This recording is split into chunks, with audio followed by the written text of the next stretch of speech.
Hi everyone. So as you can see, baby Damien is here. He's sleeping on me right now.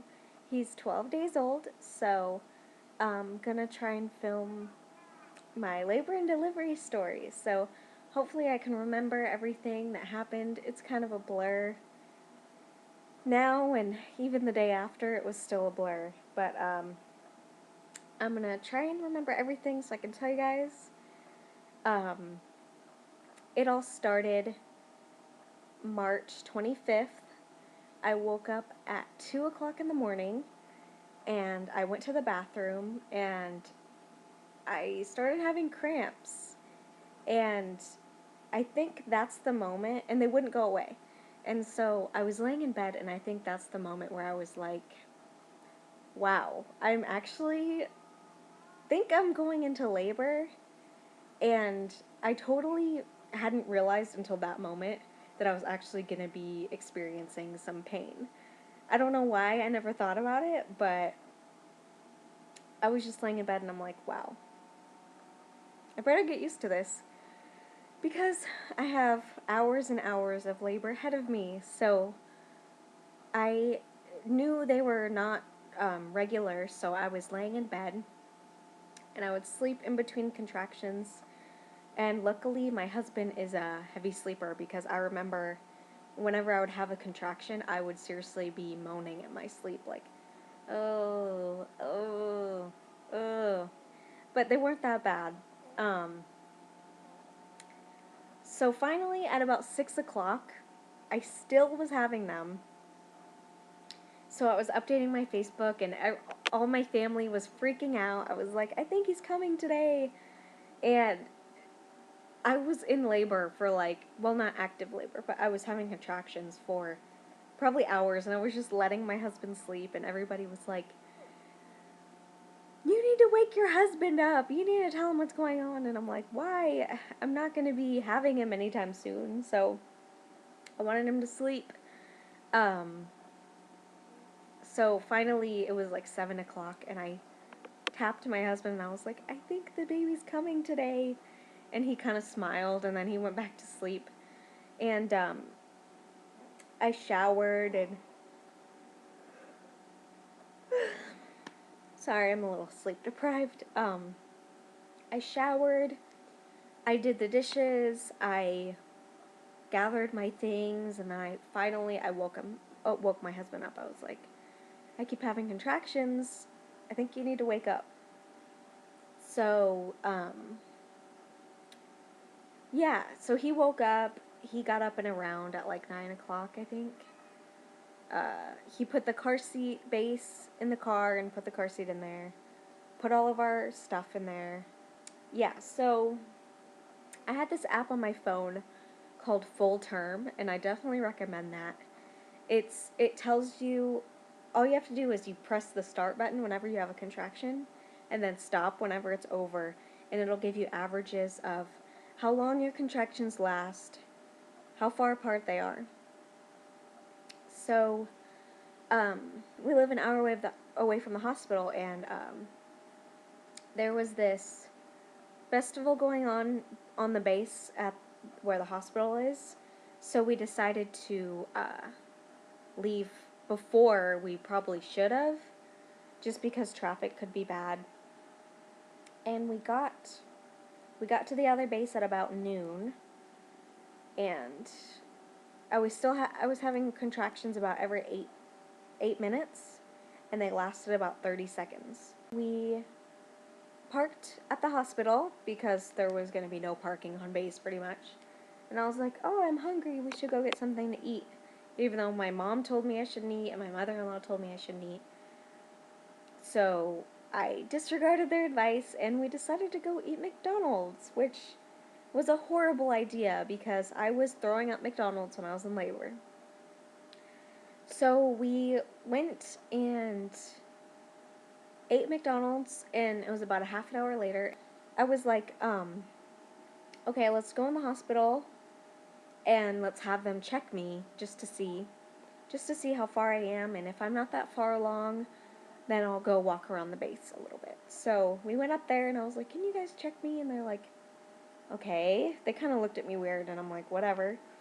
So the doctor came in and he checked me, and he was like, you're 3 centimeters and your water just broke. And blood went everywhere, all over the bed. I was like, what? So he was like, yeah, we're going to admit you. So that was at about like 1 o'clock. So they admitted me, and yeah, my contractions were still about 8 minutes apart.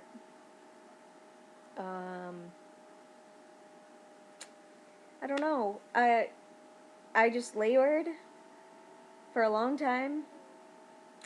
He ended up coming at 4:35 a.m. on the next day, March 26th. And I managed to go all the way until I was 8 centimeters without an epidural, which was awesome. I was so proud of myself because I didn't really have a birth plan. And whenever I would have a doctor's appointment, they would be like, do you want the epidural when you go into labor? And I said, I'm just going to see how everything goes and see how long I can go without it. And if I need it, then I need it. And I was 8 centimeters. And then still without the epidural. And then 2 hours later, I was still 8 centimeters. So they were like, do you want to get pain medicine in your IV? So they gave me pain medicine in my IV, and I think it was called like Stadol or something weird like that. And I really don't recommend getting that because it didn't help with my contractions. I still could feel my contractions, just like I always had. But it made me loopy, and it made me pass out in between my contractions. Not like pass out, but it made me fall asleep in between my contractions. I remember buzzing my nurse, and I was like, am I going to swallow my tongue? Because I was just so, like, ugh. I couldn't keep my eyes open. I was like, the doctors would come in and talk to me, and I would be like this. Because I could not keep my eyes open. So I don't recommend that. The reason why I got that was because I was still at 8 centimeters 2 hours later. So they were like, maybe you just need to relax, and maybe you'll open up. So then, 2 hours later, I was still 8 centimeters. So I was 8 centimeters for 4 hours, and they were like, we need to get you on Pitocin, and then we'll check you in a couple hours, and if you're not dilated fully, then we're going to have to talk about other options. So I was like, that means C-section. So right when they said, we're putting you on Pitocin, I was like, I need to get the epidural. Pitocin makes your contractions so strong and way stronger than natural contractions are, and I knew that I wouldn't be able to handle the pain. So they called the anesthesiologist, and it was late at night, so he had to come in. That guy was a jerk. They warned me that he was a jerk, but yeah, so I got my epidural probably a half an hour later. That was awesome. I was able to relax, and then she came in a couple hours later, and she said I was fully dilated and probably would be able to push soon. The awesome thing that happened with me with the epidural was by the time I was ready to start pushing, it was worn off to where I could actually feel my contractions when I needed to push. And I ended up having to push for 2 hours, which it sounds like a long time, but it didn't feel like that long. But it was so hard to push him out because I had this pain in my ribs, so every time I would go up to push, it hurt. And I started throwing up at one point while I was pushing, and I started yelling, he's gonna come out, he's gonna come out, as I was puking. So they called the doctor. She ran in. She's like, he's not coming out. So she left again, and then I was pushing for a while, and then finally he came out. I mean, I don't really know what to say. He just came right out, and they put him on my chest, and they wiped him off, and I stared at him, and he was looking at me, and I was just like, oh my gosh, he's out. I couldn't believe it. So, yeah. That's pretty much my labor and delivery story. I mean, it's not that exciting. I really wish I could have gone all the way natural, but like I said, I got stuck at 8 centimeters, and the doctor said that she thinks next time I have a baby that I shouldn't have any problems going natural. So that's really awesome. I mean, I felt really good about it. Everybody was really impressed with me, and my husband was really impressed with me, and I still think of it as a really awesome accomplishment because, I mean, most people, right when they hit 4 centimeters, they say, oh, I want the epidural. And I didn't, so that's that.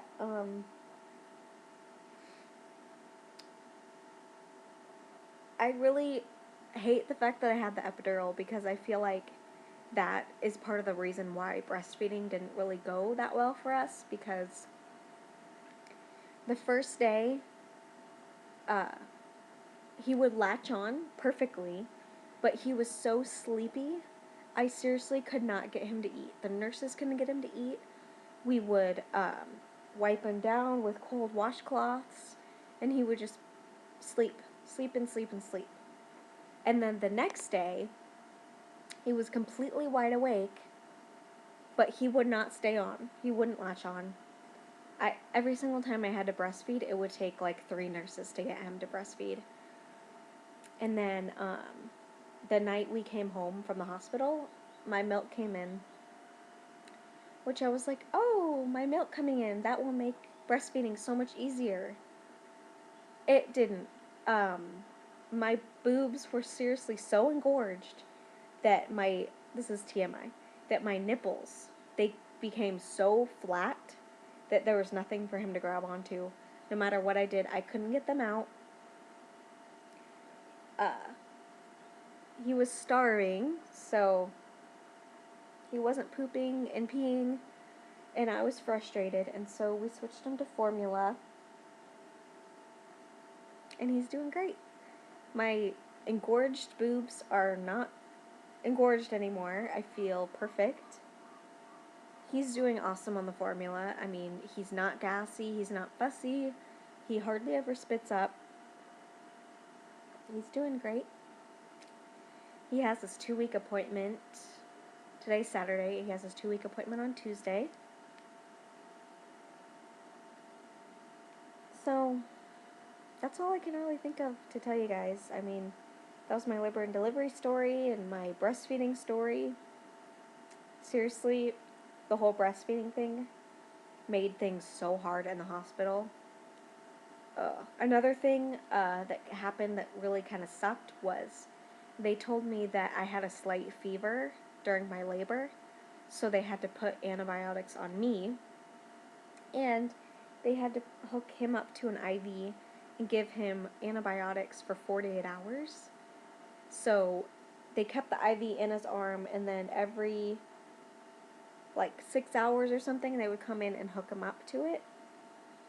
So we had to stay in the hospital for 48 hours, and it sucked. But seriously, it was so hard with the breastfeeding. But I tried so hard. All the nurses knew how hard I tried. They just kept helping me and helping me, but it didn't work.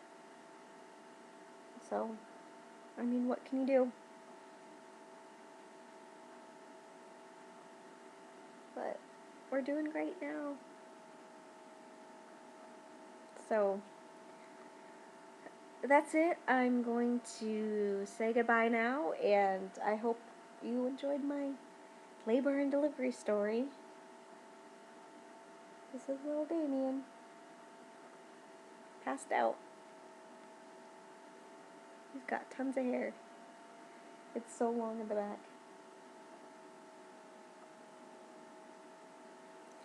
Alright, I will talk to you guys later. Bye.